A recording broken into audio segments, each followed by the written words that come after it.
Right. No by roll I tonight. know, that's so rare. All right, I will call the meeting to order at 6:49. Nice to see everyone. Thank you for being here. Up first is our consent agenda.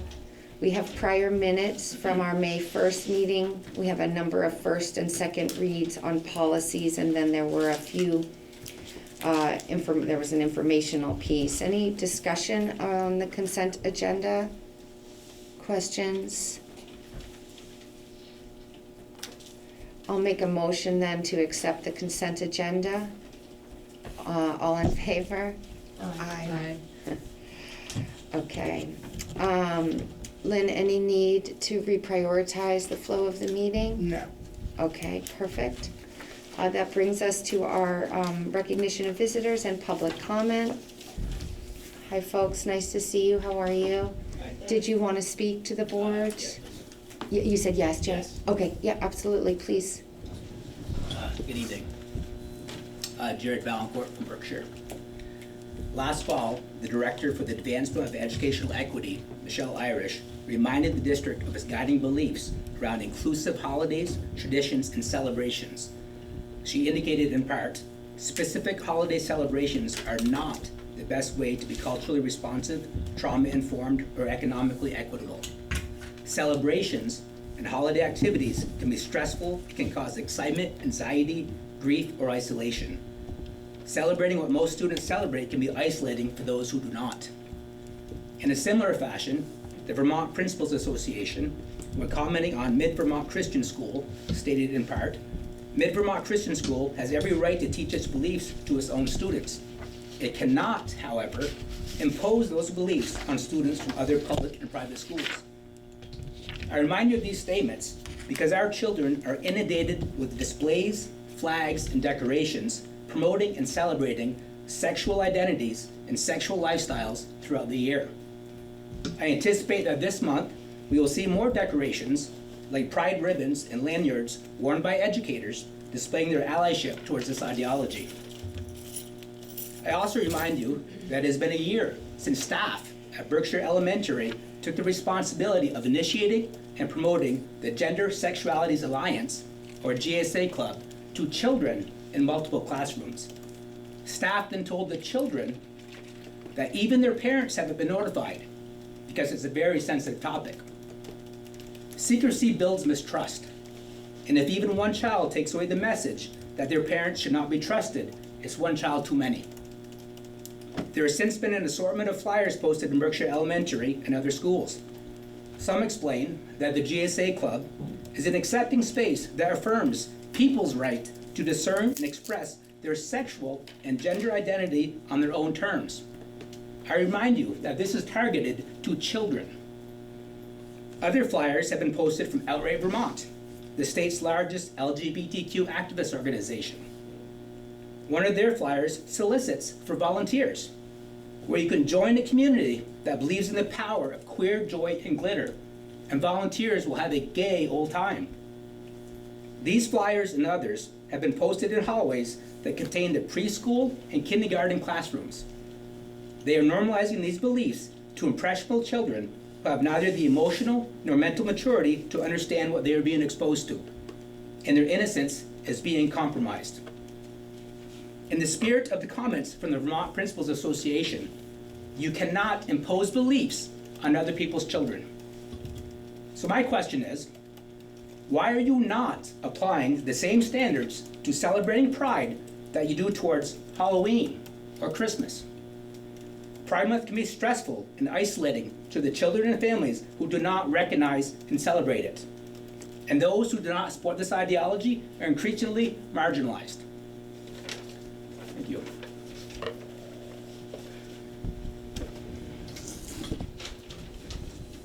Thank you. That brings us to you, Terry Sue, with our school spotlight. Awesome. All right, so one of the things here at Sheldon that we have tried to focus on this year is not only our academic growth, but also growth as a whole community. So this encompasses the ideas of rediscovering our community, rediscovering joy in our academic world. We celebrated our successes this year in academics with a popcorn party right after the fall testing window. The students walked into the building seeing me spending 2.5 hours popping and bagging popcorn to hand out, and they thought it was hilarious. Then this last Monday, myself and a group of staff handed out freezing pops to celebrate our academic growth from this testing in May. The students also have been receiving certificates and vinyl stickers celebrating their academic proficiency and growth that they've made in math and reading this year based on the STAR testing. We decided when making our video this time, because we did a video in November, that this spring we wanted to focus not just on academics, but on the idea of growing, as this is a growth year, in joy. So I would love it if you could please enjoy our 9.5-minute video showcasing our learners and the joy they express in the process.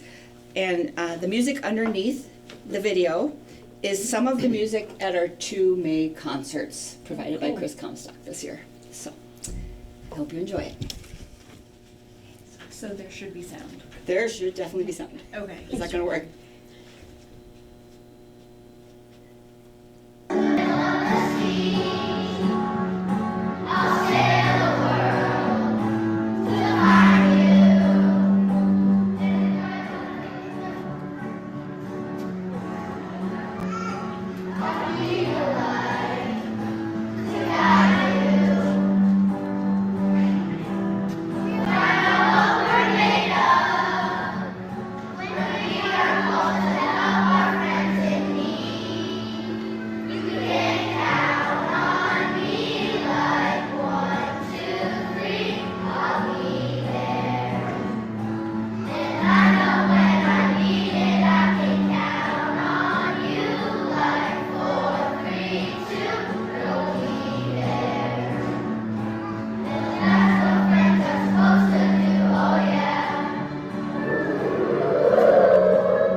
Just buffering.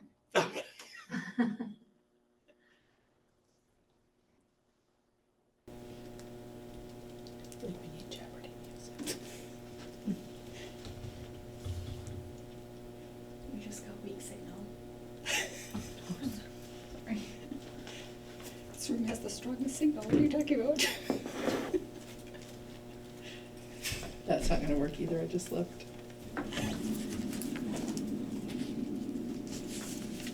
Mary, do you wanna give this a try, and once Courtney switches, do we wanna maybe keep going and come back to this? We could do that. And maybe let the Sure. internet catch up a little bit? Yep, absolutely, no problem.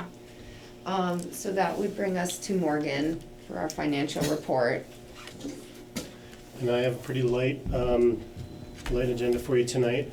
We did receive the FY23 audit draft. I've sent some changes back, and Franny and Sonia are also reviewing it now, so I don't have anything yet for you to approve. But we'll bring that to you in your August meeting, and it is a clean, unqualified audit. So great job again to Franny and Sonia for keeping us all on track with that. And Morgan? Under FY24 budget update, we don't really have anything to share with you there. We're still missing a few big numbers from the state that will impact this year, but I'm anticipating that we will end the year with a surplus, which we normally do and which was expected with how the tuition kids sugared off. And then in terms of FY25, you are about a week past the reconsideration deadline, so your budget is official and that has been sent off to the state. We don't know the yield number yet, and we'll probably touch on that when Lynn does her legislative update, and I'll help tag team on that if needed. But unless you have any questions, that's all I have. No action items. Great, thanks Morgan, appreciate it. Don't try Is it working Does it look like again? it's working? that. Yeah, it was just loading pretty well. And I just queued us up back to the spot. Okay, you wanna keep going with that then before we jump into Lynn's? Sure, let's try it.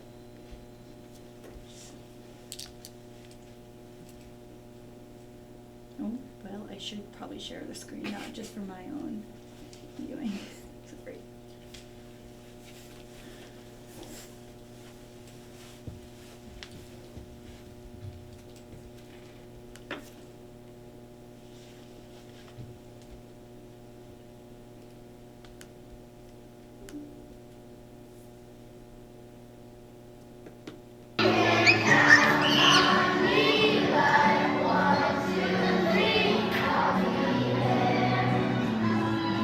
I know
Chris does such a great job with the music program. You can hear it. It's fun to hear all of that in the background.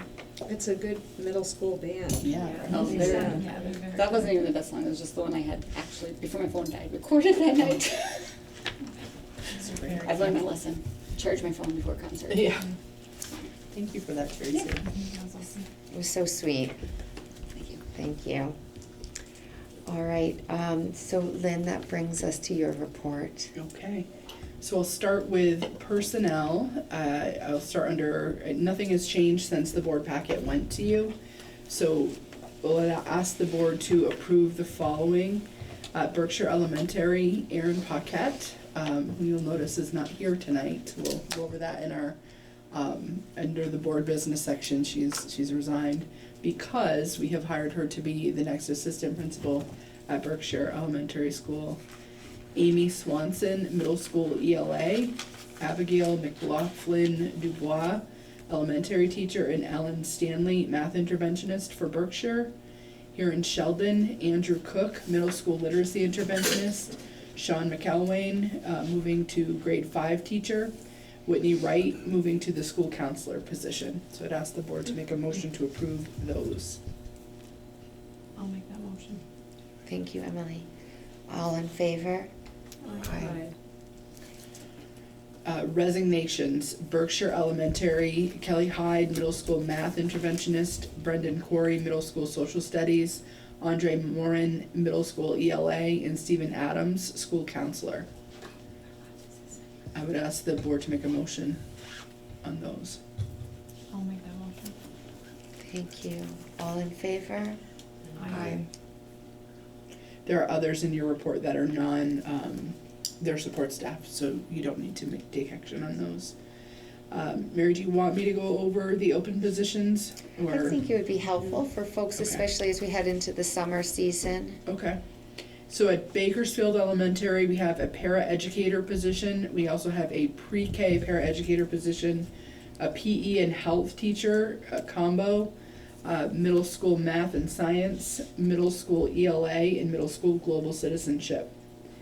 At Berkshire, paraeducators, middle school science, halftime health teacher, school nurse, evening custodian, school counselor, middle school global citizenship, and literacy intervention. At Montgomery, we're looking for an evening custodian.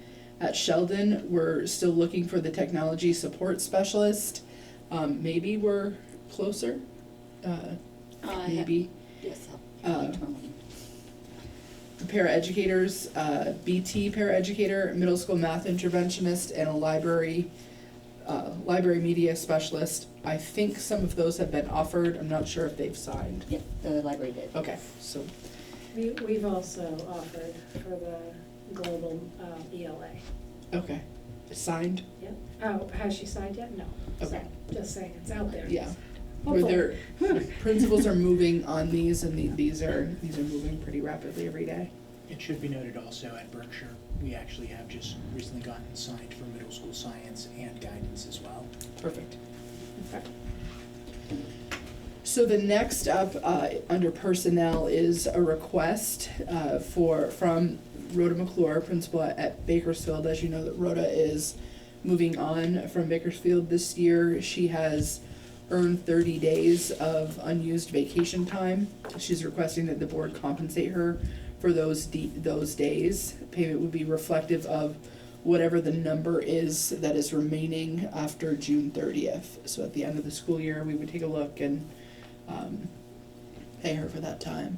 So the board would need to make a motion to approve that. I just want to, before you do that, remind you of a conversation we had, I think at the board level last year, about trying to be consistent and making this connected across the supervisory union, so that when there is earned vacation time that is unused, that people are paid at their per diem rate for that earned time. And we've done this before, is that correct? It has not been handled consistently across the supervisory union before, and that was the conversation we had, to come in line and be consistent in how we're handling that. And that was where you landed last year, is that you wanted to move forward in that more consistent way. But there's nothing written into their contract contracts about unused but earned No. time? That's really strange, because that seems to me that would be a no-brainer to have that written into their contracts. And there's not a cap on the number of days. There is a cap on the number of days, so they earn 20 a year, and you're allowed after June 30th to roll 20 over. So if you don't use all of your days, so if you see, if I, for me, for example, if I always start the year with 20, and then I get the 20 on July 1, because I don't use those vacation days. So at the end of this year, if I use less than 20, I give some back to you, because I don't use them all. So there's never gonna be a time where anyone has more than 40.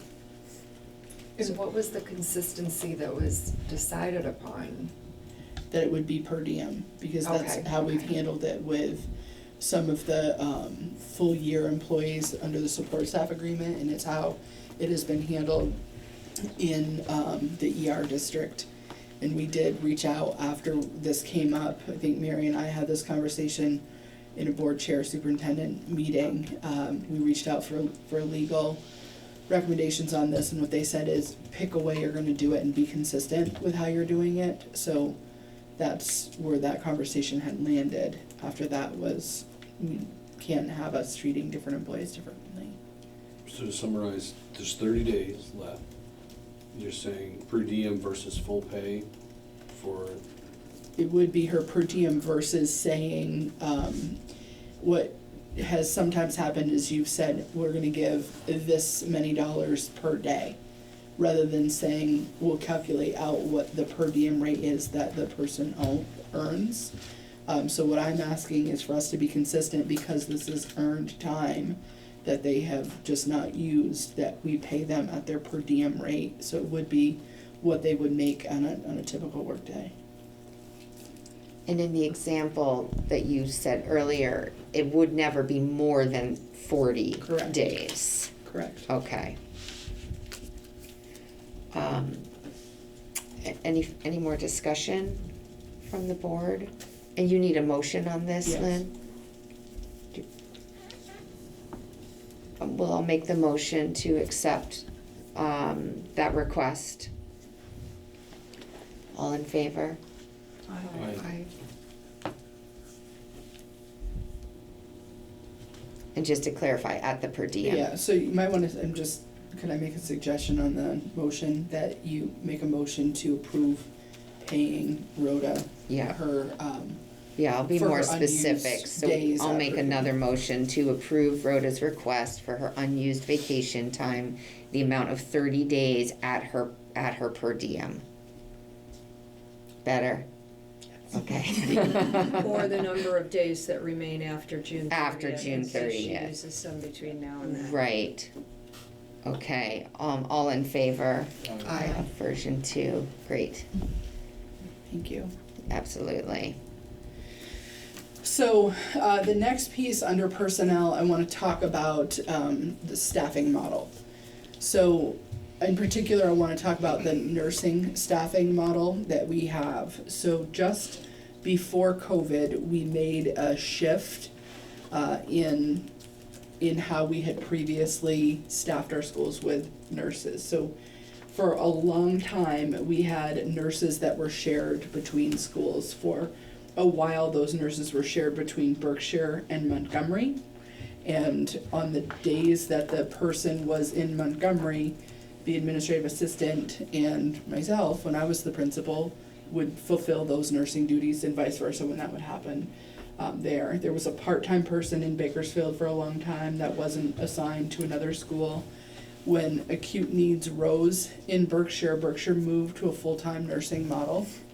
And then Bakersfield and Montgomery shared a nurse. So right before COVID, we had made the decision to move to full-time nursing. And, that was certainly something that throughout COVID made a lot of sense. We're at a place now where I think that it's no secret that we've just navigated a really challenging budget season. going into FY '26, I'm expecting it to be as challenging, if not more. It's going to take some time for us to move into a place where it might not feel as challenging. So one of the things that is happening now is we have a nurse who has resigned from Berkshire, so we have to think about how we're filling that nursing role. What's the model that we're going to use?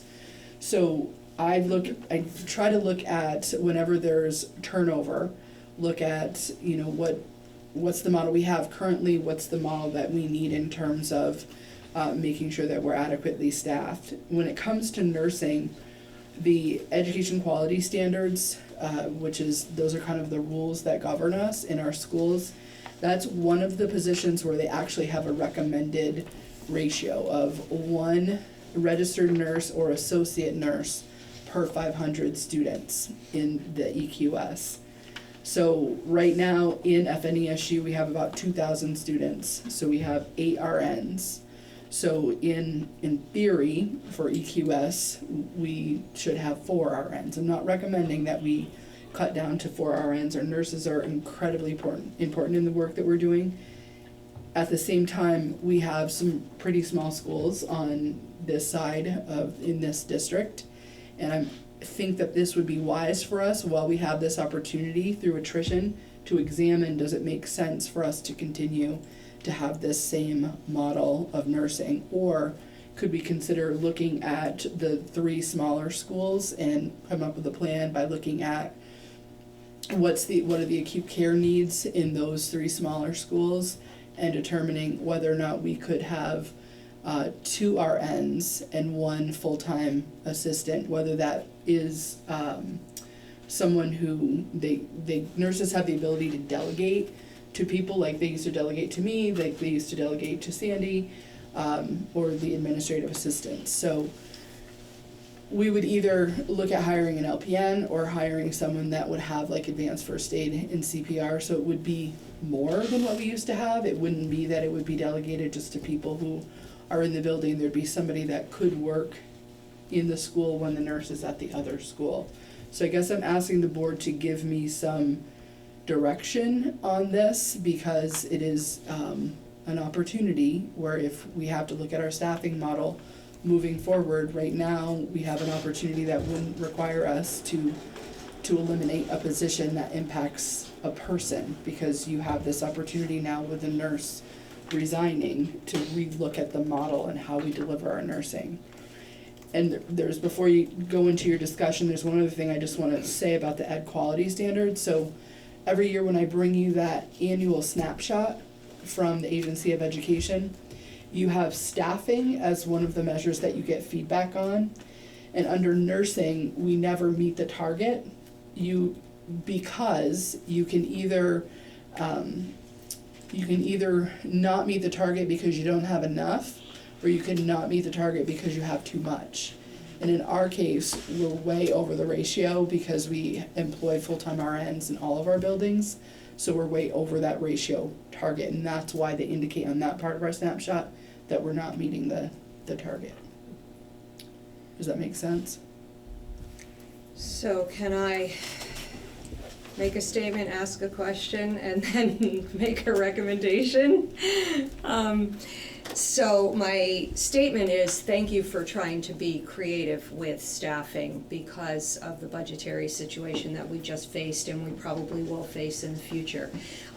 Question is, I recently attended the Enosburg-Richford budget meeting, pre-budget meeting, and the school nurses were there from that district.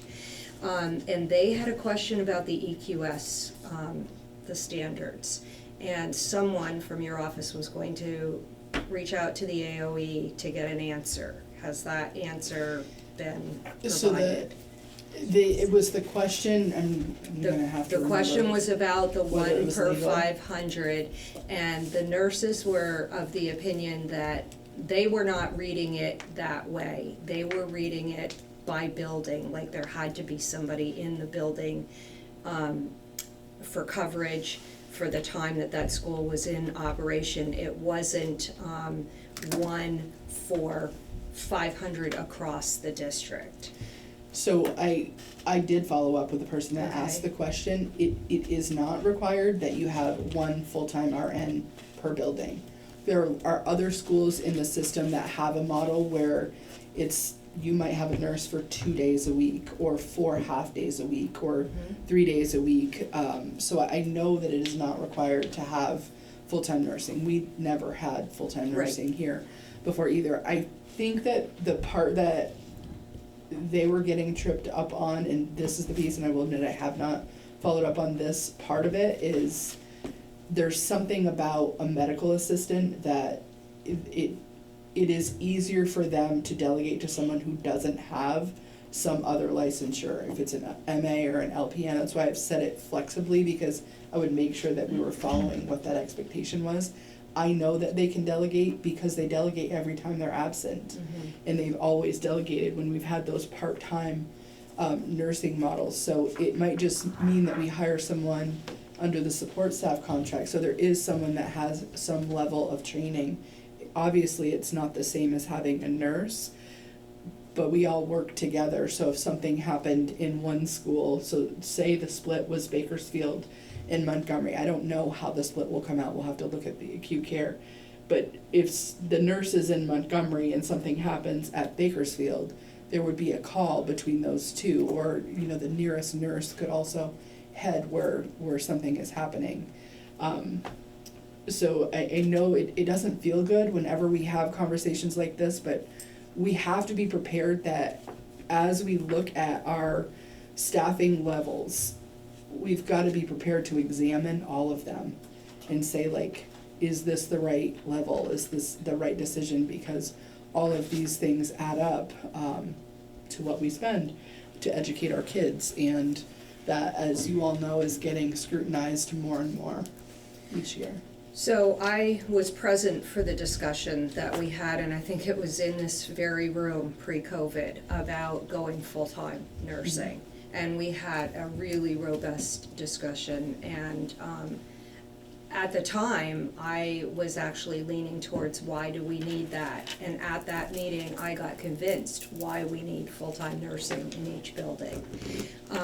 So it doesn't feel good to me to go back to where we were before that meeting and before we were convinced that this was the way to go forward.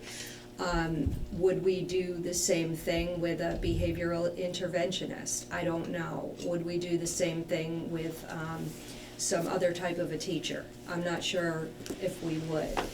What I heard from the nurses at the ER meeting, and I just happened to be there because I was invited to it. I had no idea the nurses were going to be speaking, and I had no idea that our nurse had resigned or was resigning.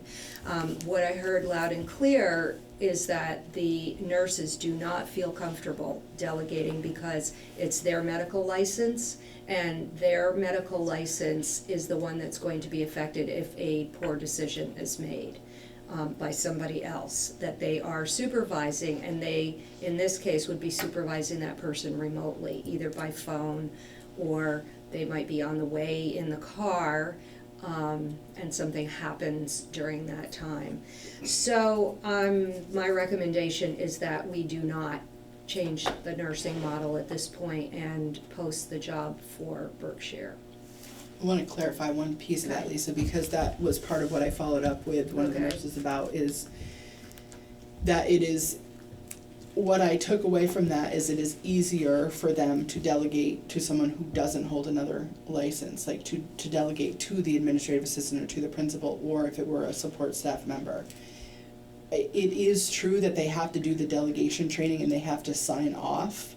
And it's, to be honest with you, my license is on the line for every single person that we employ in the supervisor union. I understand the level of stress that comes with that, but I have to act ethically in terms of hiring, supervision, evaluation, decisions when things come up, because if I don't, then it does impact my license. So I understand where that stress is coming from, and at the same time, we have made it work and other places are making it work in the state. And when it comes to something like, would we reduce a BT or would we reduce another teacher, those aren't actually things I would even bring to you.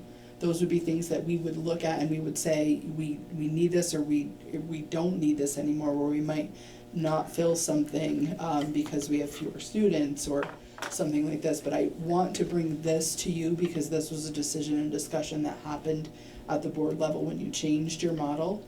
And it could be something that, right now, the acute needs in these schools, that discussion that you're referring to that happened here, there was a pretty acute need that was happening in one of the schools that had people feeling like we need to have someone there full time. And that's also something that we could examine by having multiple nurses in the supervisory union. So it might mean that, there are 2 buildings that are splitting, but based on acute needs, you could say, this building now needs someone full time, so we're gonna adjust where the staffing happens. I just feel like with the transient nature of our population here, a student could appear at any time that has very acute needs. And from my discussions with the with the nurses, and leading up to all of this, to COVID, there were a lot of really high needs children who needed more than the school secretary dispensing a Tylenol. These are kids that have life-threatening illnesses. And I, as a non-medical person, would not feel comfortable dealing with some of those cases. And I'm trying to put myself into the position of an administrative assistant or a paraeducator who, maybe you've had CPR training and advanced first aid, but it's not just that. It's reactions to medications, it's medications that need to be given on a very timely basis. It's a lot of complex health needs that we're seeing, along with mental health, physical health needs. So I'm gonna remain staunch in my objection to this, but I'll open it up to everybody else. Do you have any concerns with splitting? Because I know there's been a lot of talk about certain positions splitting, and I feel like nurses, just as far as retention and or hiring, like people already don't want to come and be a school nurse because they can make more as a nurse elsewhere. And then if they have to be splitting, like, do you have concerns with that? And part 2 of that is, if we are gonna split, have you thought about, or would we consider having nurses be at the SU level to look at it from the whole SU and what would be better splits among all of the SU? And I have a last question too, but I'll stop there for a second.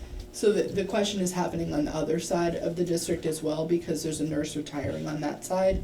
So that board is examining that as well. I will tell you that I was transparent with our nurses and said, I don't want you to hear about this from anybody else. We have to examine when there's turnover staffing in our model. And so they knew, and they all came, actually your nurses came, with the exception of the one who's leaving Berkshire. They all came to that ER meeting.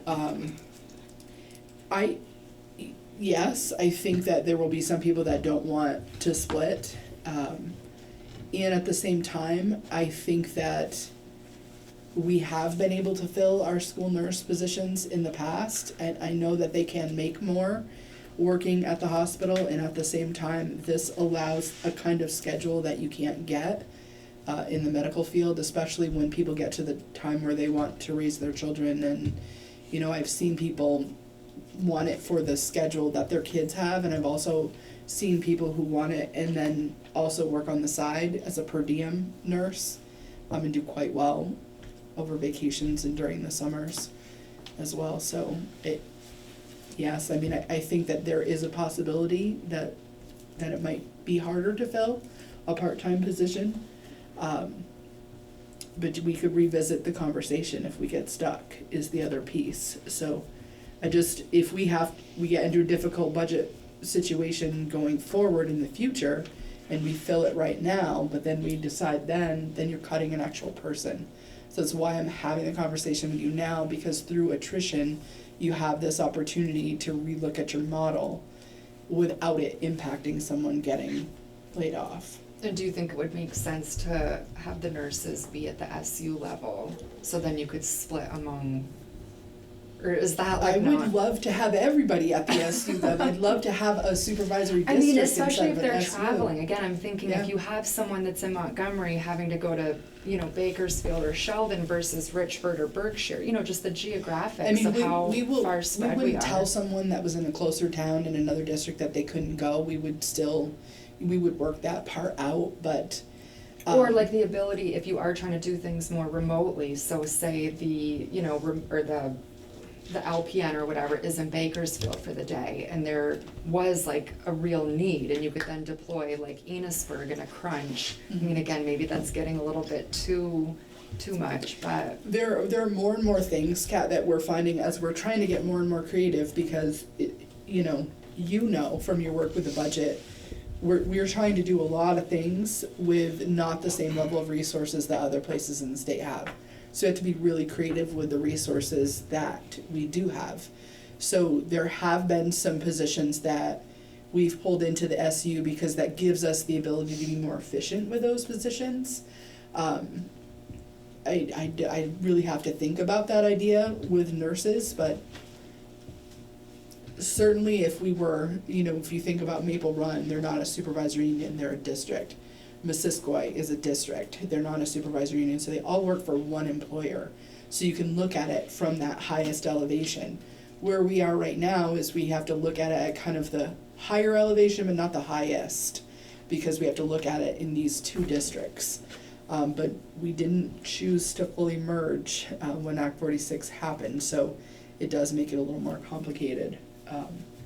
It's something we could talk about down the road, is making that shift. And I just have one general question. Are teachers and staff CPR certified? Not through us, no. Our PE and, what's the requirement? Is it PE and health? Pre-K. is. And pre-K? We offer it to our staff, And so we've we have offered, several. yeah, we've offered it before too. But there's nothing that we require of people to do that, but there would be nothing that would prevent us from offering those trainings. The delegation piece that you were talking about, would that still need to happen if it were an LPN? Is there still the same amount of risk to licensure and? That's the piece that I would have to check into in terms of what is the trickier part with an LNA or an LPN model versus having it be someone. The feedback I got from the nurses, it's easier to delegate to someone that isn't licensed, and I don't understand that part as well, but that would be something, if you asked me to move in that direction, I would figure that out, like which. I'm just thinking, when reading your notes, I mean, a first aid CPR certified like I'm certified in CPR, but if I were to have to employ that skill, I don't think I would be able to because I'm not a professional. So I think in terms of just safety and liability, I definitely have some concern around not having an appropriately credentialed medical staff on site at all times, because it just takes that one time. That's my concern. So would you be less concerned if we got the approval from the state to be able to do an LPN or an LNA? I would just be curious to see what that looked like, exactly what the skill set is. I know what an LNA is, but it's really that in-between level of the LPN. What is the skill set? What is the credential? What's the training? What are they capable of employing on the fly? And then we currently have 8 RNs in the SU. How many full-time RNs do we have in NMV? 4. 4. Just one per school? Yes. And Lynn, Emily, are you done? I don't Yes, want to thank you, interrupt. Mary. No, you're good, thank you, Mary, yep. Can you remind me, since it was a while ago that we had that discussion about the nursing shift, some of it was precipitated by COVID, correct? Or was it only precipitated by student health needs in the respective buildings? There was, I think it was in particular because at that time, you had a full-time nurse in Berkshire and you had a full-time nurse in Sheldon, but you had a split nurse between Montgomery and Bakersfield.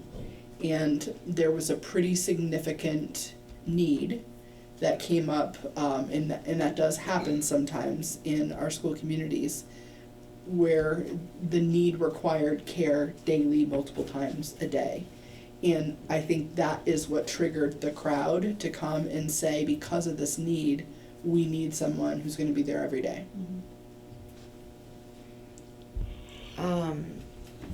Okay, thank you for that. I mean, it seems to me as though, I mean, I'm open to exploring an LPN or LNA possibility. I mean, the one RN per 500 students, I kind of can see that both ways. Like, yes, across the district, we have, I mean, over 500, but we're maintaining a full-time nurse. We would be in this model, maintaining a full-time RN here at Sheldon. So if we're just thinking about the 3 smaller schools, then, but the distance is slightly concerning, because I think about ice on the road and snow and, you know, some of those pieces. So I would just like to get a little more clarity around whether we feel as though an LPN or an LNA can kind of provide that level of care with an RN kind of overseeing those people. But in this licensure piece is confusing. It's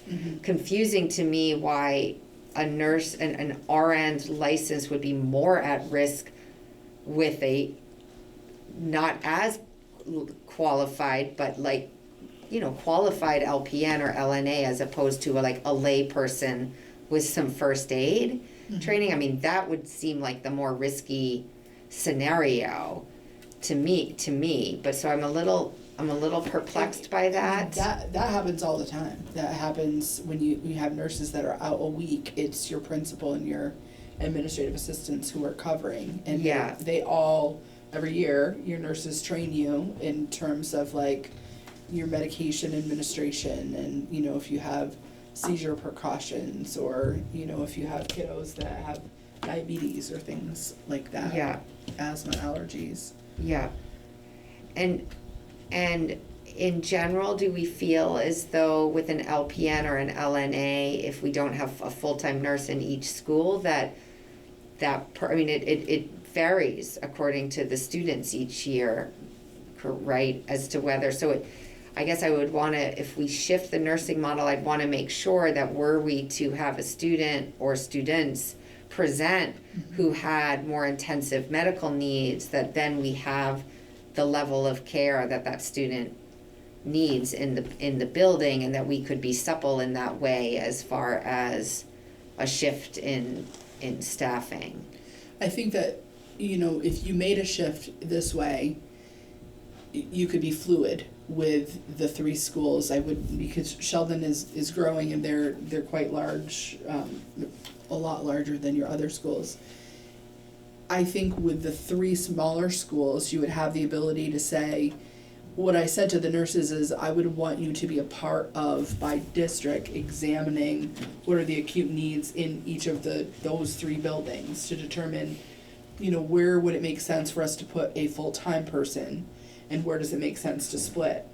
But knowing if we have a child that has a larger medical issue that comes up that requires more care, we might adjust, and it might be fluid, where we now say, okay, now we have a need enough where the full-time person is going to shift to Montgomery, and the other 2 schools are going to split, and that's how the rotation would be. Right. And, you know, we are fortunate to have excellent emergency technicians in all of the towns. I mean, in the event of a true emergency at that scale, it seems as though that would happen regardless of whether there was an RN in the building. We would call 911 medical services. Berkshire doesn't have the same The response time is. response Yeah. as maybe Montgomery does. I don't know who you have in Montgomery. We have an but- and I don't amazing know- crew of I don't know EMTs about in Montgomery. Bakersfield, but It there's takes a while. no response team anymore from Berkshire. Really? to my knowledge. Okay. So I'm looking for guidance from you, and this is something you can choose as a board how you want to handle this, but I'm going to continue to bring you things like this when I see opportunities for us to consolidate, when it's something that I feel like needs to be done at the board level. I mean, it's tricky. I mean, I understand that we would rather kind of through attrition kind of confront some of these challenging budget constraints, but I also certainly would never want for worries over the budget to compromise, as I think none of us want to compromise student, wellness and care. But it seems as though if you collaborate with the nurses that we do have and print and building leaders and assess the medical needs of all the students in the buildings, and we could meet them safely and properly and to the standards set by the state, then I could see a different model where we have LPNs or LNAs that are also in the buildings. Unless, I don't love the idea of not someone with no medical training in each of the buildings at the very least. You didn't happen to invite the nurses tonight and they just couldn't come? I didn't invite them last time, no.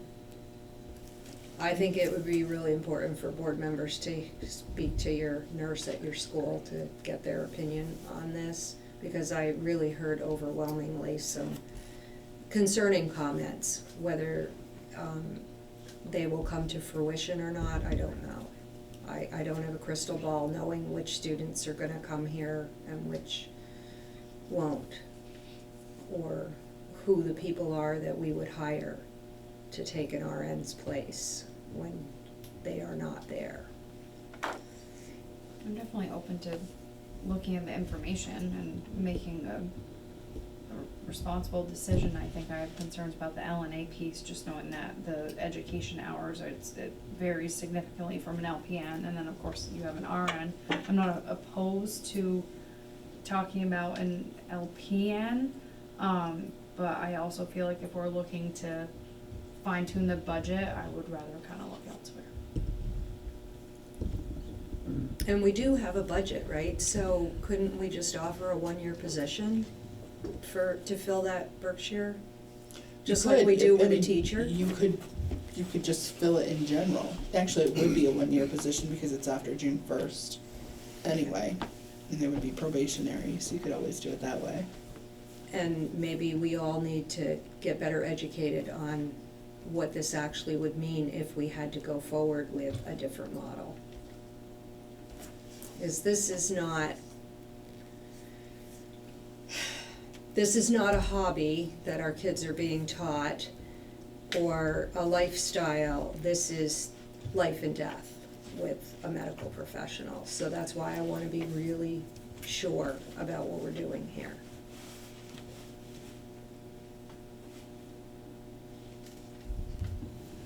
And it just seems like there's not, like if the nurse is out and the principal is out, I mean, would the admin always be there?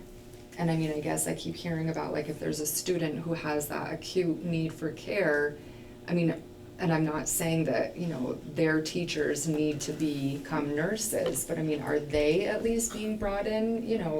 You're gonna have a student this coming year, whoever's gonna be their teacher, their para, I mean, I would think that they could at least be somewhat educated on I think they are, what like asthma, the medical allergies, needs of the right? child is. And in service, my nurses always go through the Okay. routine Yeah. stuff that's fairly common, but But not Any specific high to need, not specific students, to each like you have a student. student coming in that's say, diabetic or say is epileptic or, I mean, I would just think that would be, if I were a teacher, I would want to know that. And again, I'm not gonna become an expert, but know enough that like, if They I'm the do. first responder, I'd wanna know what to do. when we had a You student might be with the first diabetes- responder, When we had a student with diabetes, we did train a group of people, yeah. just so that there were enough bodies, but you know, Cause like you're it's coming saying, it carbs. could be life or death, and again, like, I can't stress this enough, I'm not saying that the teachers now need to take on nursing, I know we've talked a lot about not putting more on them, but if I had kids in my care, I would want to know what could happen and what I need to do if no one is there but So me. they do know some of the basic things, but the team is usually deep. It's usually at least 5 deep. Yeah. Because whether you go with this model or not, you're going to have days, many days in a year, where you don't have a nurse in your building. That's just the nature of it. And being small schools, like, Right. yeah. But we also know if something big happened that we can call on another nurse to like at least listen on the phone and give feedback. If you call 911, you can call 911 too. But I hear. And can you clarify, or someone might know, the difference, is LNA the one that's like a 6 to 8 week, or that's like a 2-year? No. I think the LNA LPN is closer LPN. to the 2. Okay, so it's more like an It's associate. 1 year to Okay. 18 months, and then the LNA, and they offer it through like the tech center Okay. in St. Albans. It's a condensed, it's like 100 to 120 hour program. Cause like you're saying, in the heat of the moment, if you've had that kind of training, are you really going to administer CPR? Are you going to, Sure. I mean, I would With an wanna look at. LNA. Is With that what you're the- saying? The lower one. Yeah. Yeah. It's So really that like I will personal tell you, care the attendant. one thing I will say about the LNA is, you know, my mom was in long-term care before she passed, and they have an RN/LNA model where the RNs are in charge, they delegate to the LNAs. There are 3 shifts a day, there are RNs on 2 of those shifts, LNAs on the 3rd shift, and the weekends are covered fully by the LNAs. So the RNs are responsible for delegating to the LNAs in that model, and they do provide medical care.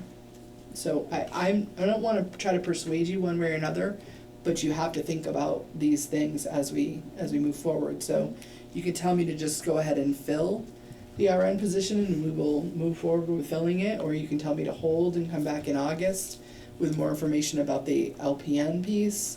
You could ask me to advertise it both ways. I need direction from you as a board. So if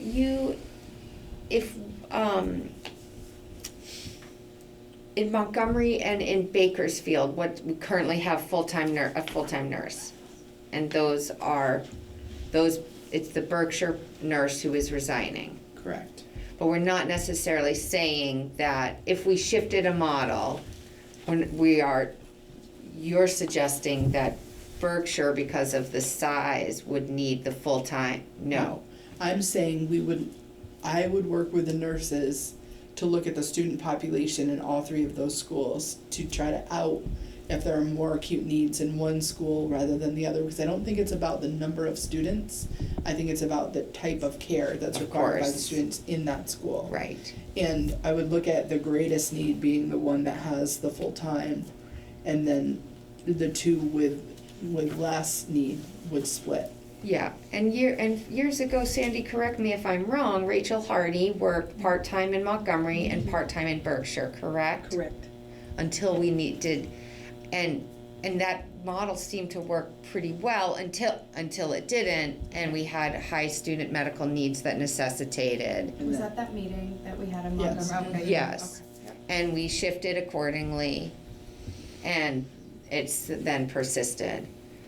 I mean, and as I understand LPN training, an LPN would be more than capable of addressing anaphylaxis, need for EpiPens, seizure issues, and other, I mean, that they have a decent amount of training. I mean, it sounds as though it's much more comprehensive than LNA training.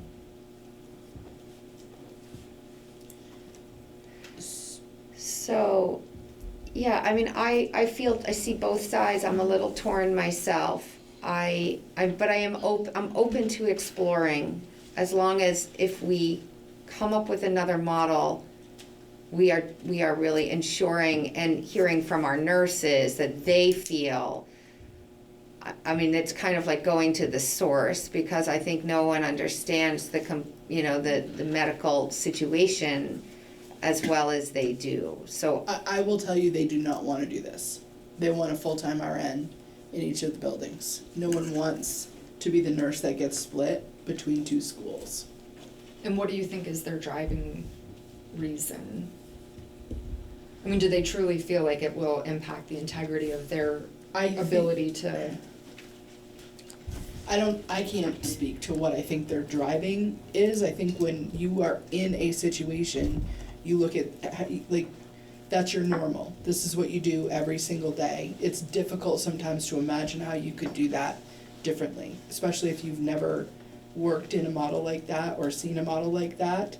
I do know some of the concerns comes from deep care and love for the kids that they support. Like, I don't question that at all.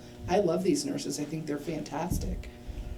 I also know there are other models that are used across the state, and I can't let that, my respect for them, not have me bring this as an option for you to consider. So Kat, I spoke to about 5 of them, and I don't know what schools they represented, because I didn't ask them, I don't even know their names. But I was told that they were uncomfortable delegating where they would have to be reached by phone when there's an emergent situation. And they understand that there are communities like Berkshire where there's no emergency response other than them. They also mentioned the driving distance between schools. So if they were working in Berkshire, for instance, but Bakersfield was the school that had the LPN, and they had to go there because the LPN couldn't handle the situation, they said they couldn't get there in time. It would be very stressful on them, particularly in bad weather. They did mention the licensure thing. I didn't get into that with them because I didn't really understand the complexities of one license affecting the other, but I do know from family members who are in the medical field that you cannot practice outside of your scope of medicine. And if you do, it's a serious violation, so they would have to give control over something that they weren't really comfortable giving control of, because they would need to be there and, what they say in the medical profession, lay hands on the patient or lay eyes on the patient. So I think that's their concern, but I would highly suggest, hearing from them and hearing for your own sense of what's right and what's not to do. So I think those were conversations that did not happen in the board meeting, correct? No, that's correct. I spoke with them separately outside of the building. I'd be curious to hear the other models that are kind of doing what you're talking about within the state, and hearing what's worked well and what the barriers have been and what they would do differently. I think that would be helpful. So, go ahead. I was just gonna say, I mean, for purposes though of staffing this upcoming year, do we need to kind of decide, and like you were saying, it's already budgeted, we could do, and it would just be a 1-year thing anyway. I mean, I guess, what do you need from us tonight? I need you to tell me what Impact. is your will. Do you want me to explore this now for this year? Do you want me to fill this as a 1-year RN? Do you want me to Because I agree, go I looking want for to an hear LPN? from what's worked, what hasn't, hear from our nurses, but again, being mindful of September is, I hate to say I'm gonna be here before we know it. Sure. So August. the voters passed a budget. In that budget were all of these positions, so why are we trying to get rid of a position now? That's what I'm trying to wrap my head around. I don't mind investigating this for the next budget cycle. We need to be educated on this, but why now when our voters passed the budget, fully expecting the staffing is gonna remain the way it is, because we told them we're only cutting this, and this. Why now is because nurses resigned after that, and so this is an opportunity to look at a staffing model through attrition. Okay. And we would do this in other positions as well. So I think my recommendation would be to post the job to fill the nurse who resigned, and then move forward with this investigation, exploring other models, and do like a board education night on nursing models. And we could do that with a lot of different positions. You know, what are other school districts doing around the state that we might be able to do differently as we build our next budget? The only problem with that is if we hire somebody and then we decide in the next budget, like, oh yeah, this might work, to not, It's a one-year position. and so they're gonna agree to the 1 year. And, It's a okay, little harder to get people to want to agree to a 1 year. right. But then if nobody agrees to it, we're where you would like to be. It's not that I would like to be, I mean, I want to clarify that, because I'm not trying to get rid of nurses.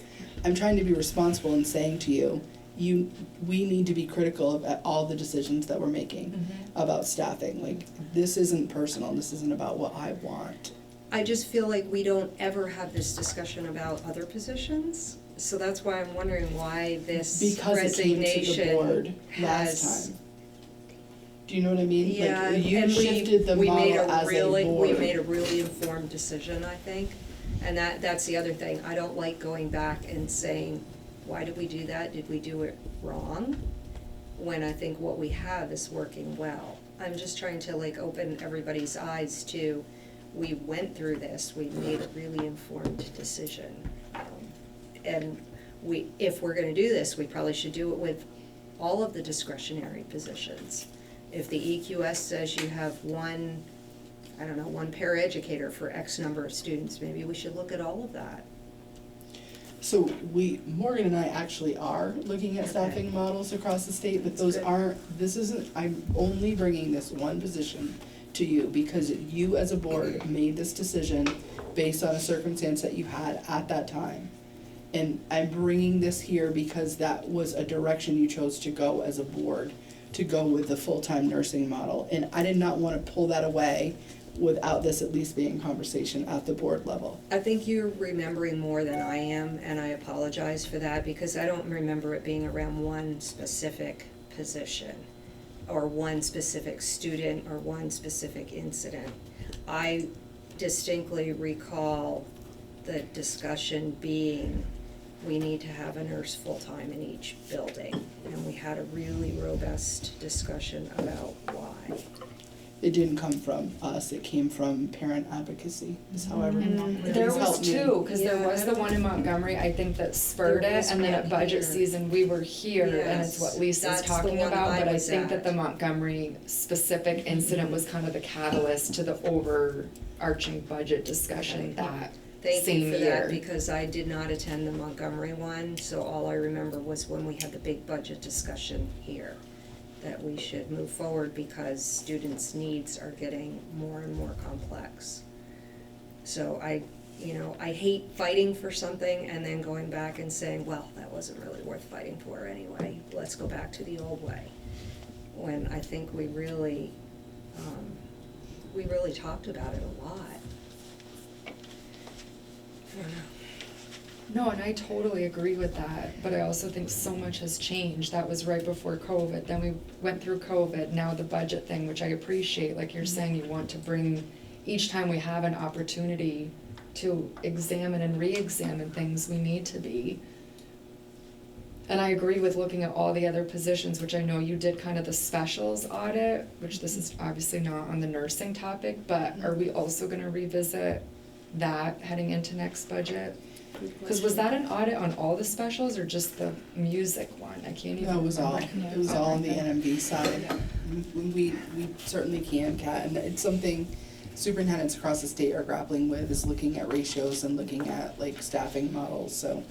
I am fine to move on refilling, I'm feeling like that's the sense that I'm getting from the group. I don't think we should belabor this. I think that we should, because we have it budgeted, I think we should, for the next year, advertise for that RN position. Memory is a funny thing. I mean, all of these are on recorded, so we could go back and revisit these 2 meetings if we really wanted to all be 100% on the same page, because it's impossible. I mean, I remember bits that probably Emily doesn't, and she remembers some that Lisa doesn't, and this is just how memory works. I don't necessarily think that revisiting the nursing model negates that at the time we made the proper decision relative to what we were confronted with at that moment, which, I mean, funny memory, I remember it being about student needs, but then I also remember COVID factoring in, but sounds like maybe COVID wasn't part. I mean, again, I don't 100% remember, but I don't necessarily think that it means that we made a poor decision back then, or that it means that we are in perpetuity locked into this model. So I'm certainly open to hearing from the nurses. Maybe in the fall we could have even a part of a meeting with some of the nurses to kind of give us some guidance from their perspectives. I mean, I would be interested to learn a little more about LPNs and what their training involves and what they are trained to do and what services they could provide. Because I think that they are skilled healthcare practitioners as well. So I think that maybe we revisit, and it would be helpful to hear what other similarly sized districts that have multiple schools, as we have 4, what do their models look like? So maybe we could find a few examples from around the state and even hear from them. Do they use a combination of RNs and LPNs? How does that work? Could that be applicable in our case? And then I think that we can all agree that if we have a profound student need that arises, we will always prioritize the health and safety of our students and make sure that we have the appropriate medical team in place in any of the buildings when it is needed. So we'll advertise maybe for the 1 year RN. It is budgeted, we are good for it, but I agree that we don't ever want to codify something so stringently that we cannot revisit it. Okay. So I don't have anything else under personnel, nothing under student.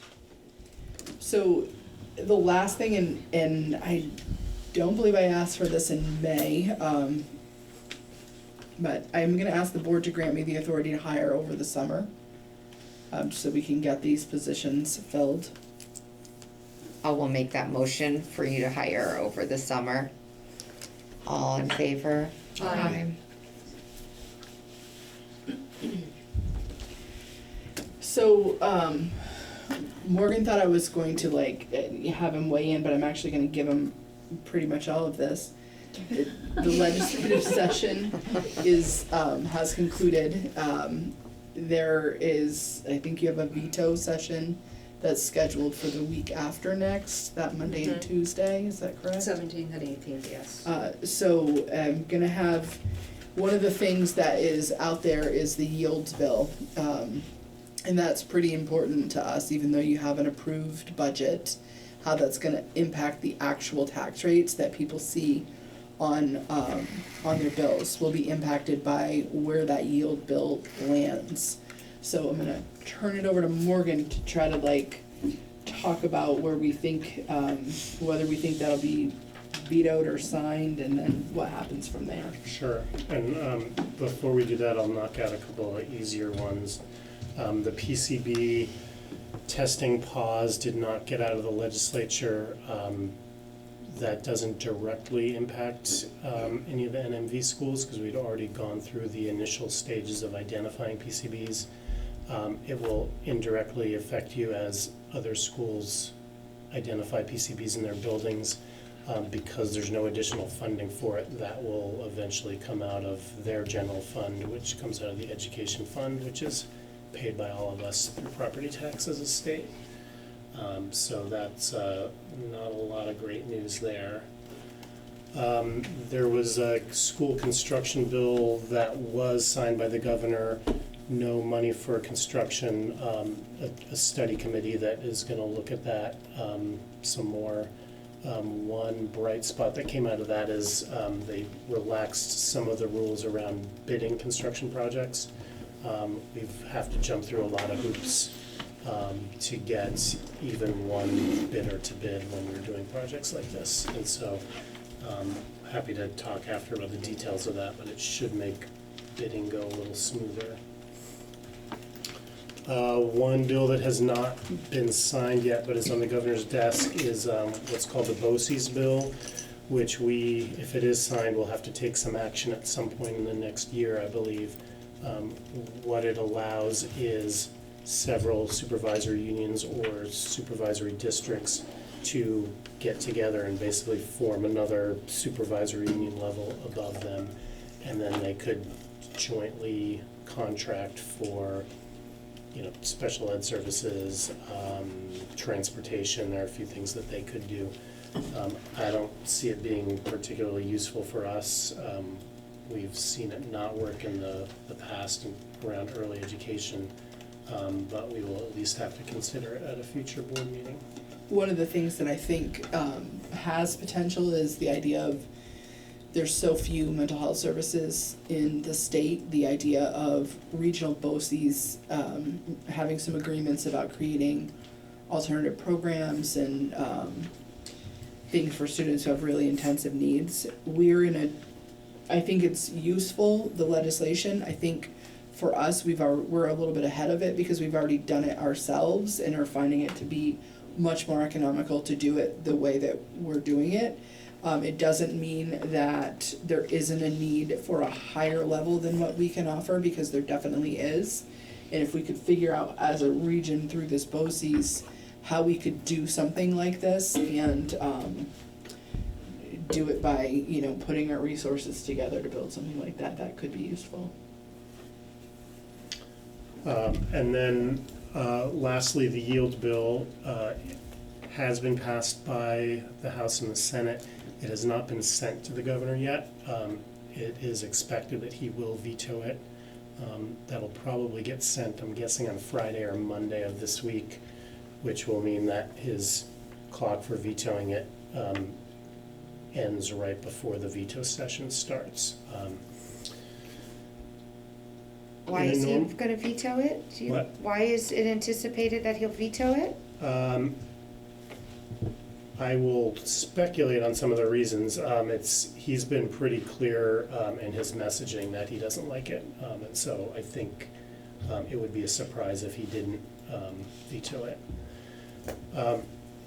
In a normal year, the yield bill really only sets the yield amount, which basically drives the property tax rate, the non-homestead rate, and then the income sensitivity payments. This year it has a lot of stuff going on, and it had a lot of stuff at the beginning of the session, which we had talked about in the past. Some of the things that survived this version are the creation of 2 commissions. One would look at education delivery and education funding generally, and that would, I think, last about 1.5 years and make a recommendation to the legislature. The second would look at the ed fund specifically and has a 10-year lifespan. The reason for that one is that there's no real body whose focus is on that. The committees of jurisdiction and the legislature look at it, but they're only there 5 months out of the year, and they tend to change quite a bit. So in my opinion, both of those committees might do some good.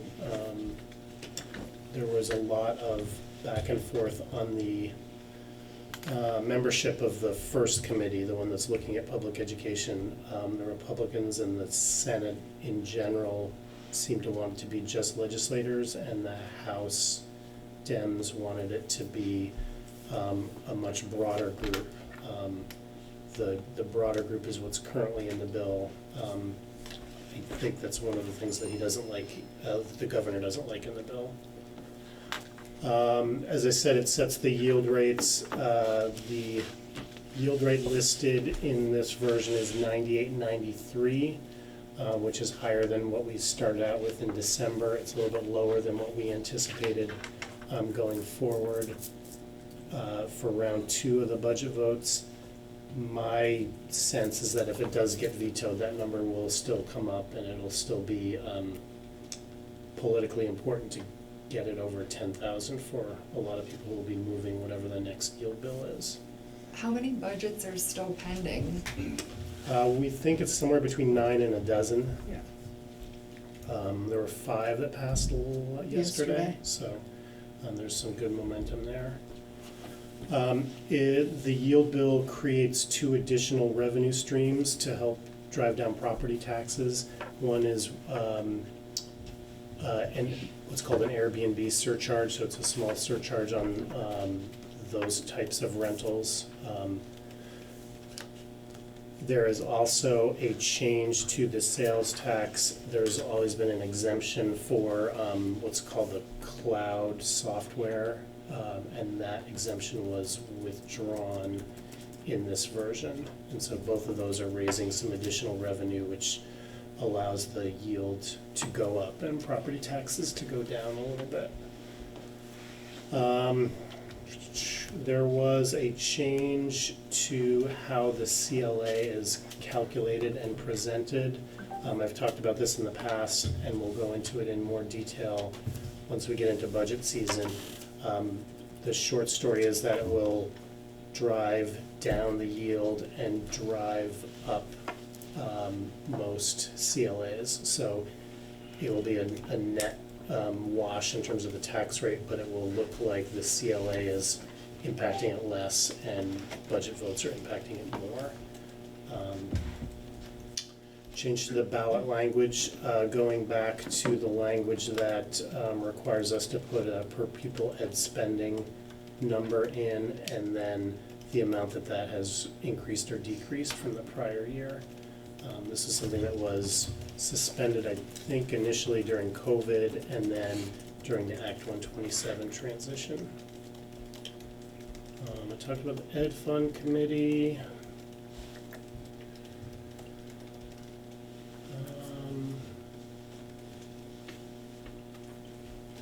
Talked about the change in the CLA.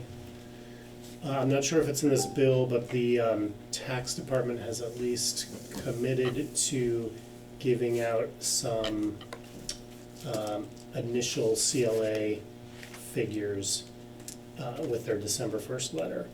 So what that will do is it will allow us to know at the beginning of that month and when we meet in December what the likely CLA is going to be. Usually we don't get that until after Christmas, and so we have sometimes a little more dramatic budget adjustments in January. We'll at least be able to get that data a month early.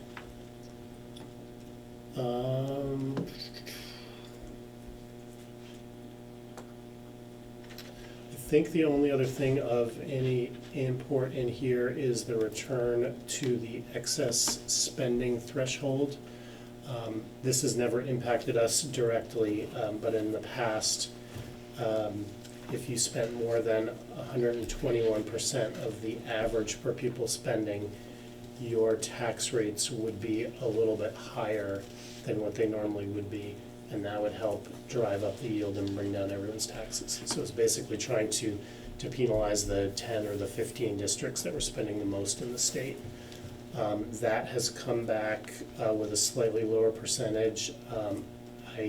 We don't know how many it will affect next year, if it goes into effect, when it goes into effect, but I think it was around the top 20 or top 24 spending districts at that threshold that would fall into that.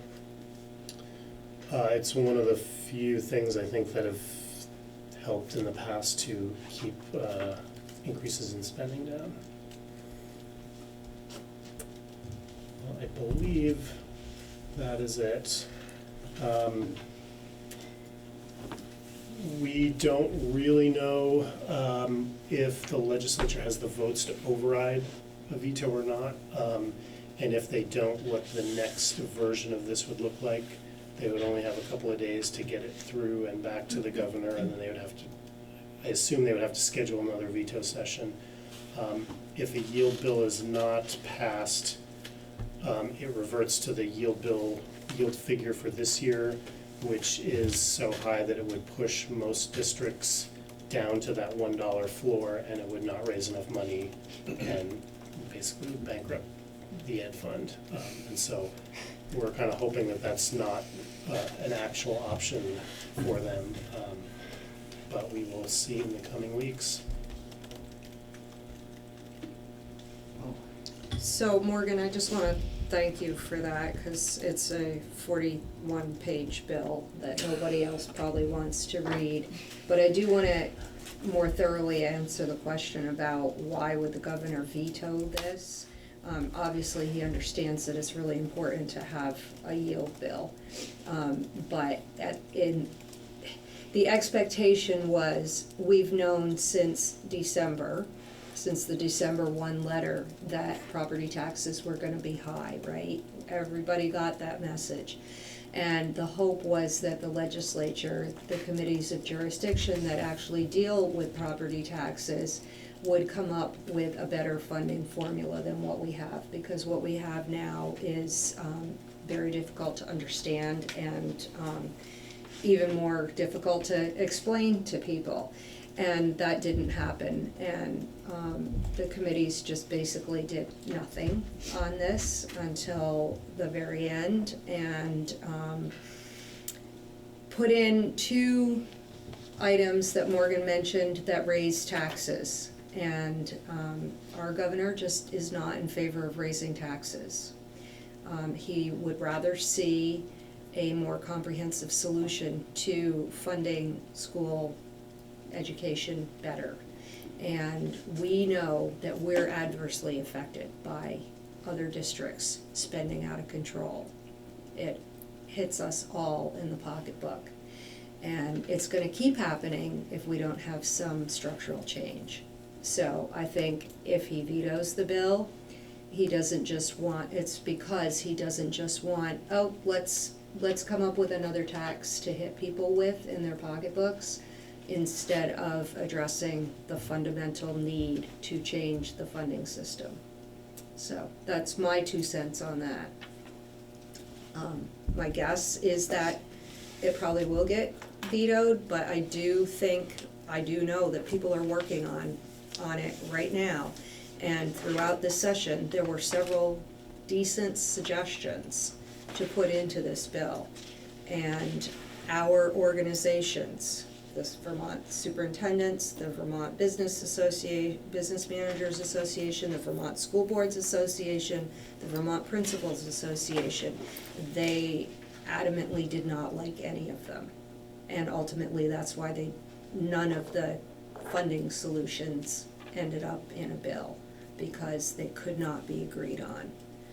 So going forward, it's still gonna be difficult to get consensus, but my opinion is something needs to happen.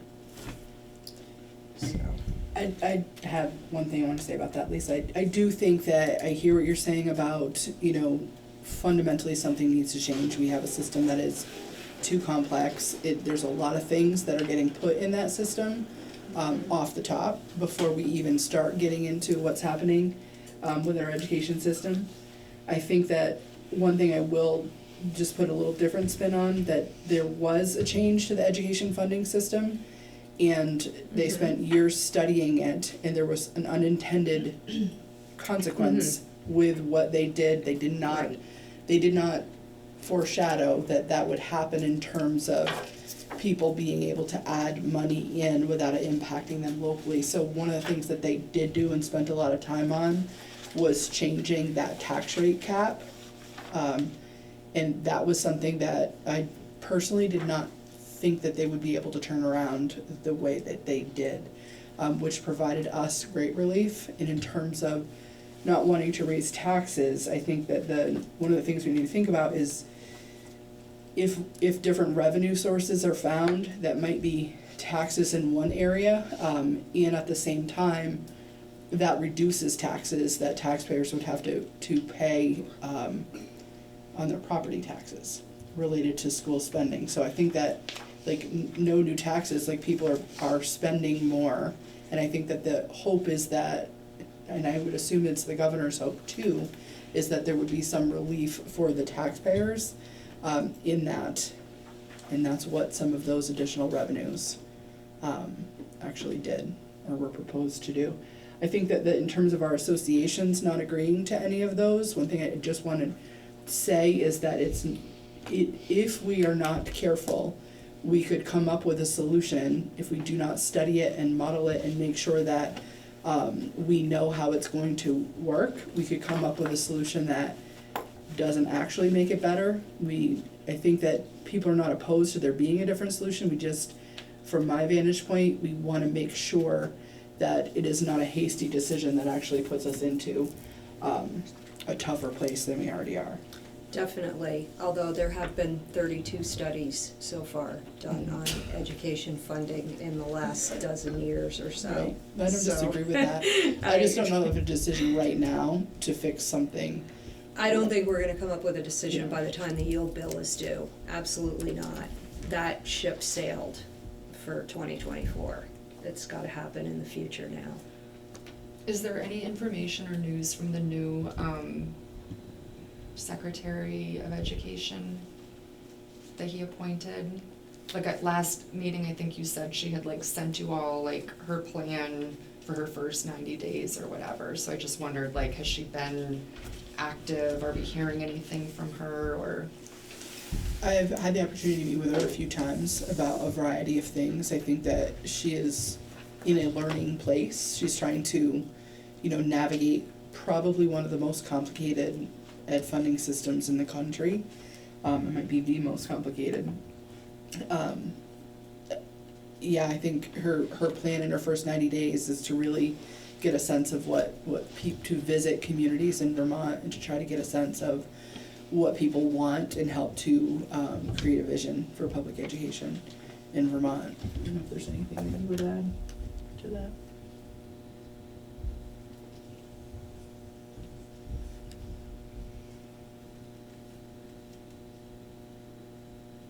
I don't have anything else under legislative. The only other thing I have under other is Courtney attached the continuous improvement plan.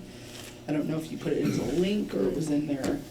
It's in a link in your section of the packet, Okay. of the full board packet. So every year, we have to develop our continuous improvement plans, and schools have to develop their school-wide plans? Schoolboard.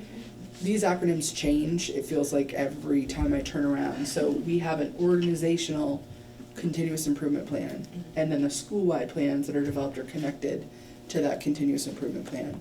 So we need the boards to look through the continuous improvement plan, because one of the requirements we have, our federal spending is all connected, so anything that we're spending money on through consolidated federal programs and grants has to be attached to something within our plans.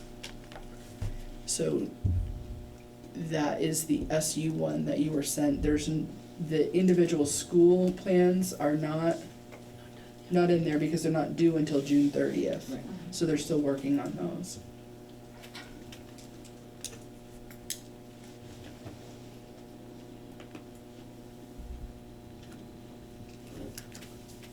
Do you need a motion to accept? Yes. Any questions from the board about it? Have folks had time to look through it?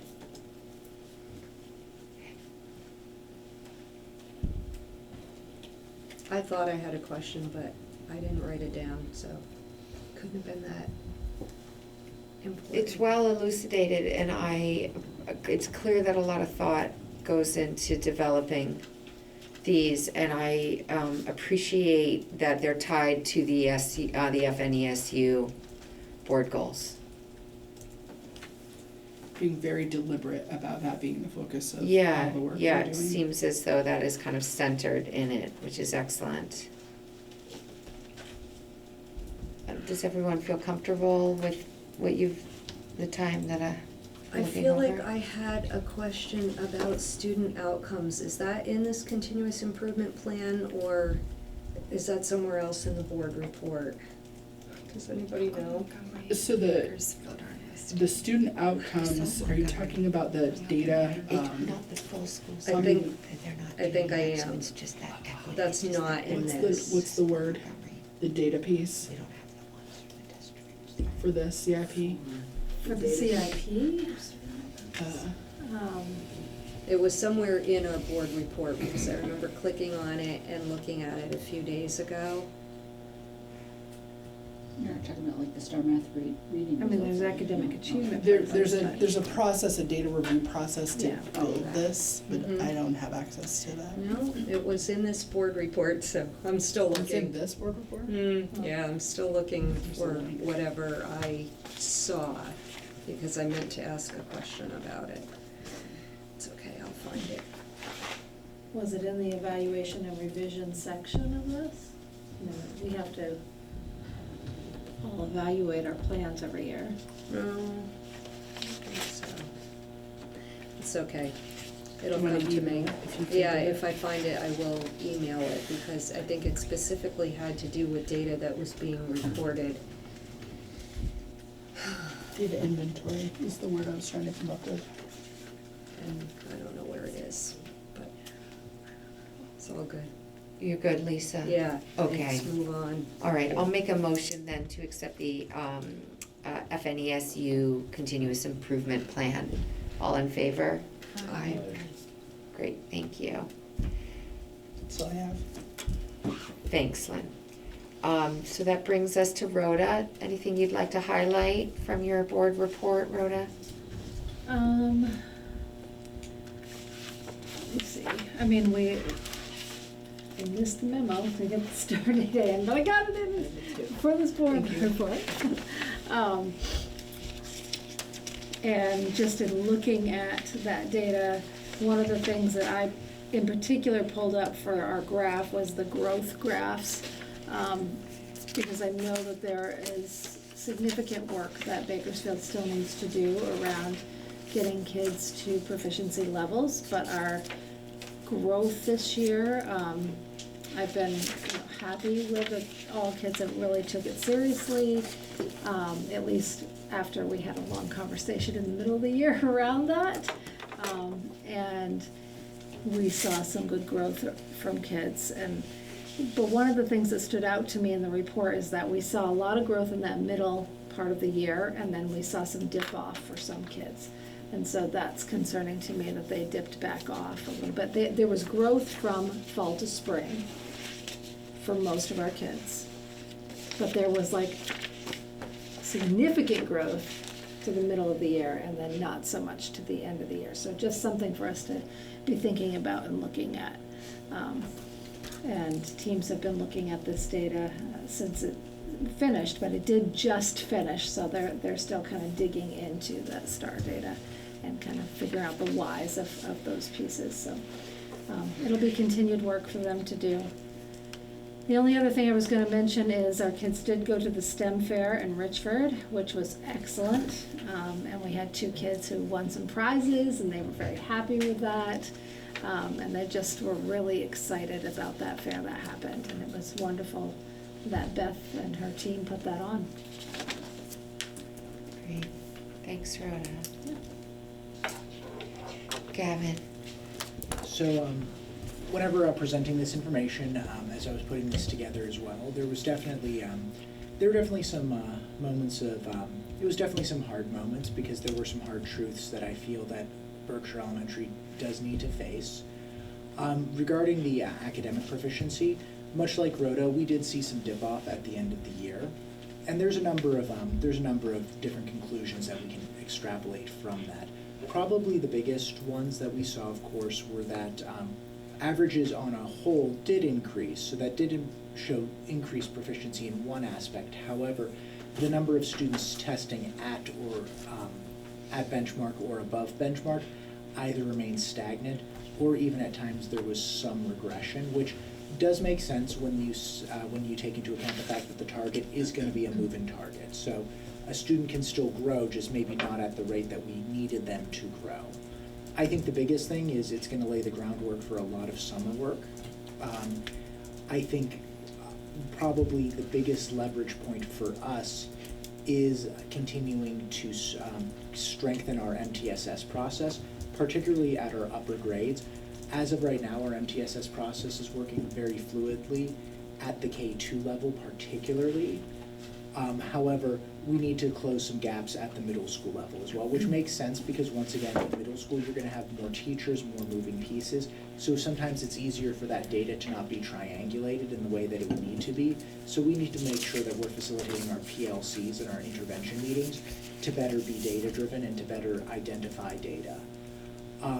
The same thing goes with social emotional. I wanted to actually share with you our major referrals and also our ODRs, which would be those referrals to the planning room, and they are very, very high. And once again, that speaks to a need of better needing to provide intervention at earlier levels to prevent some of these behaviors from reaching the level where it's coming across my desk.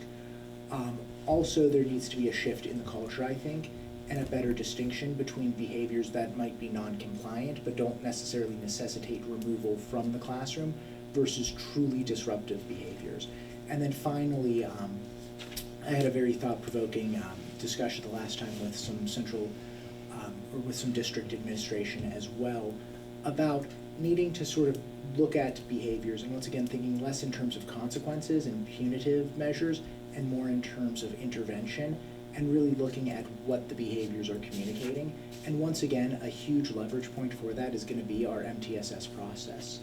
We need to better align the interventions we're currently providing to our students to be better linked to the kinds of behaviors that we're seeing in the classroom or on the school on a daily basis. And really, honestly, as I was sitting here today, listening to various discussions, I began to put some additional connections as well. And I think it's important also when we revise our behavior matrix for this year to not just include consequences, to not just include even restorative practices, which of course are both very important, but also to see, you know what, if we are addressing behaviors, at what point are we syncing this up with our MTSS as well, so that those students who might be finding themselves going to the buddy room or going to the planning room, it allows us to better identify those students and provide interventions at an earlier level as well. Finally, much like Rhoda shared, I really wish I would have gone before her. I feel like she's stealing my thunder. Finally, we also were able to participate with the Richford STEM Fair as well. I did include some pictures. The level of engagement was incredibly high from the students, and it was wonderful once again to allow to really provide students with chances to have hands-on learning opportunities and also learn about how STEM related concepts, the concepts that they're learning in school, translate into the real world as well. And then finally, I know I mentioned this earlier, but we have all but one classroom teacher position open at this time for global citizenship. However, we did have an interview today, and we do have several interviews lined up for later this week and into next week. And then we are excited that we will be adding a guidance counselor and our science teacher who, this is really exciting. We will be bringing in a science teacher from South Africa, and we're very excited as well to bring her expertise and background to our students as well. I found the piece that I was interested in, and it was that number 2, the social emotional learning piece, where you go in to detail about the number of behaviors and how many students are attributed to that great number of referrals, and even drilling down that it's 2 different grade levels, so I'm assuming 2 different classrooms, and not like school-wide, that this is that the whole school is seeing a big increase. So I think you have really good data here. It's helpful to know that you have already drilled down and know where you need to focus your efforts on. So Absolutely. And one thing I did want to share also is actually from last year, this is actually a decrease. So that does at least speak that some of the procedures we're taking are having an effect. However, I think we can all agree that we can make much stronger gains in that as well. We're all working on it. Thank you so much, Gavin. Sandy? Well, first I have a couple of dates that I somehow didn't get in there, and tomorrow night is our concert, and I didn't put it on there, and I'm not sure why, so I wanna make sure I announce that 6 PM is our concert. And also, I didn't add our last day of pre-K, which is the 12th of June, and our screening date is the 17th, so those are some important dates. Something else I just wanna highlight is, I mentioned some of the purchases that I was able to make through some grant money at the end of the year, and these things are rolling in now, and the quality of these items, it's just outstanding to see this makerspace kit that is just huge with all these drawers and all these tools, and it is high quality and beautiful, so we're really excited about getting that up and running for next year. And the interactive wall panel that weighs almost 400 pounds showed up yesterday, and we kind of had to unscrew that box to get that out this morning, but it is gorgeous. So that's going in the primary wing, and students can come out and take a break, and there's all kinds of fidgets and things that you spin around and things that light up and you put your hands in, and it's very interactive and pretty snazzy looking. So we have some fun things that we were able to grab at the end of the year. And lastly, just more recently, my leadership team has been looking at and working on the school-wide plan, and we did notice a dramatic increase in our behaviors. And as we were documenting them, realizing that some of them might be prevented if students had a choice to be able to remove themselves and work in an alternative space. And we do not have a planning room in Montgomery, so we are trying to brainstorm how we can make a space like a student break room, or we want it to be an intervention and something that a student might have a choice to make, like, I really need to take a break and can I just go and work in that room. So we're trying to figure out how that might look and maybe get that going for next year as well.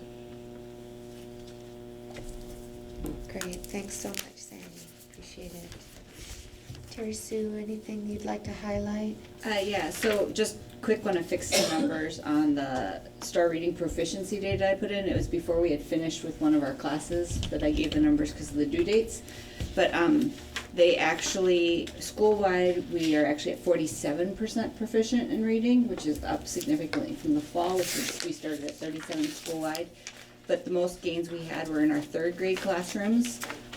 They are at 78% proficient, and they started the year at 56% proficient. And part of it we attribute, because their math was also super high for proficiency compared to the rest of the building. We've been drilling down trying to figure out what might be the difference between third grade and the majority of the building, and we think it's because they were the risk takers to try a co-teaching model with our interventionists really doing intervention, both of them doing interventions the way I had requested to see if it worked, and we think that's where we had some significant gains. I mean, one student made 216% growth in reading this year alone in just 4 weeks. So now that we have proof that this model can work really well, I mean, it's not perfect, there's still growth to happen. More teachers want to try doing that teaming more next year for teaching and really helping our kids grow. And then also I want to recognize an 8th grader from our school, and I know there's one at Enosburg as well, was selected to be on the Vermont Youth Tobacco Council Coalition, whatever. So there'll be a press release coming out in the Messenger any day now, but she is going to be part of that committee here in Vermont, one of 12 students that were selected for this. We have 2 of the 3 Franklin County youth. I had pulled that up too. Okay. It's the Vermont Tobacco Control Youth Leadership Council. It's a long word, a long phrase, yes. Very cool. So we're very proud of her too, so. That's the only things I wanted to add.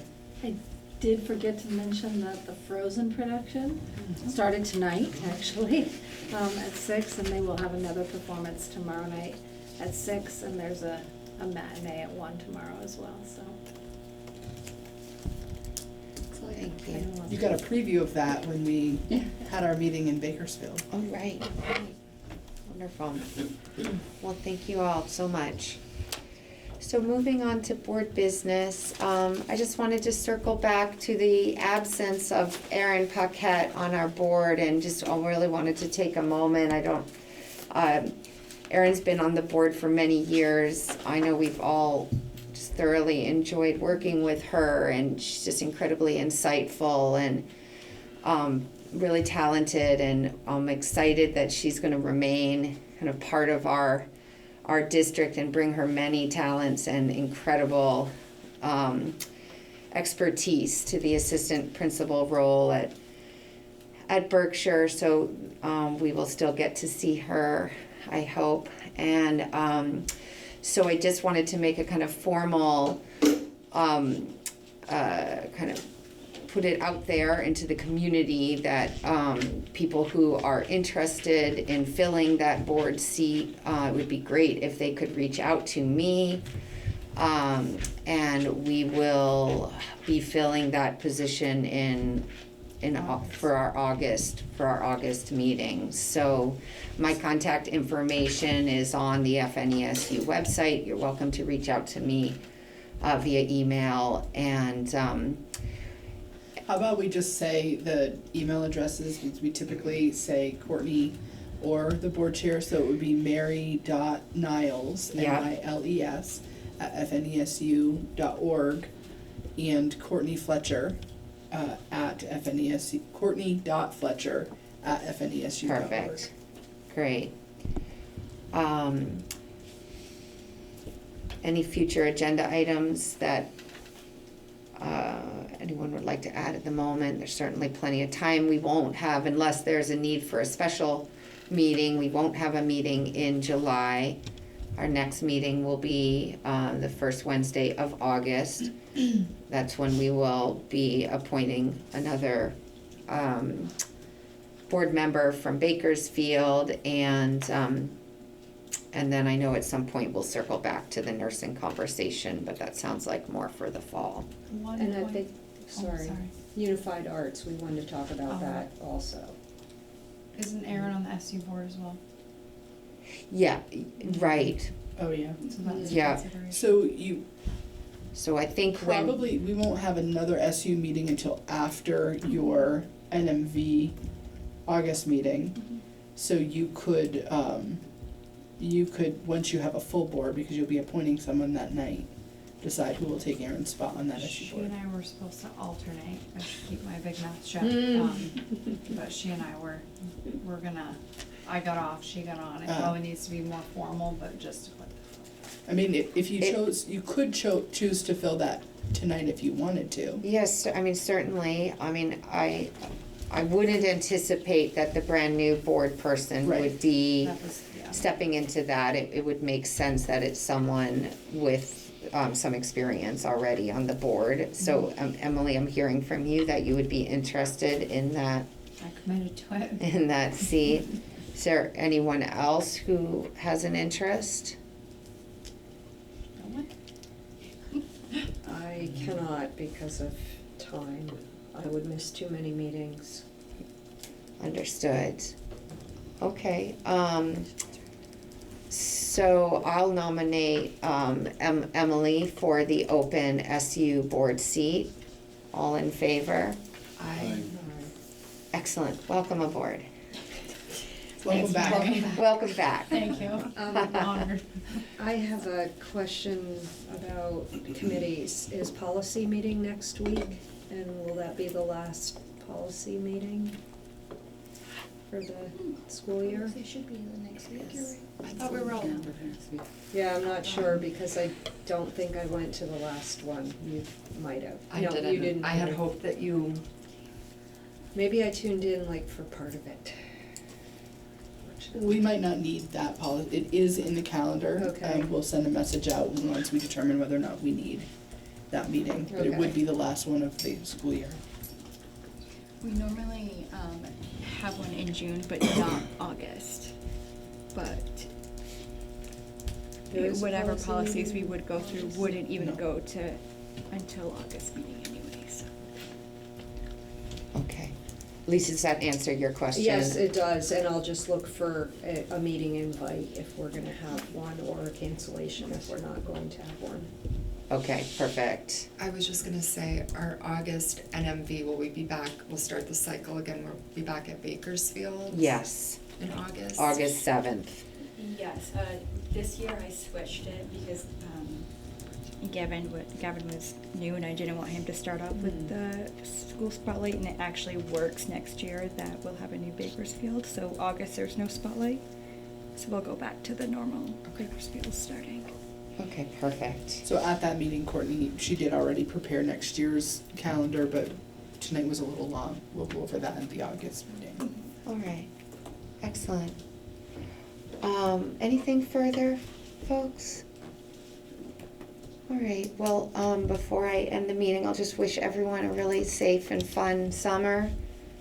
Enjoy, and look forward to seeing everyone on August 7th. I will make a motion to adjourn. All in favor? Aye. All right, thank you so much, folks.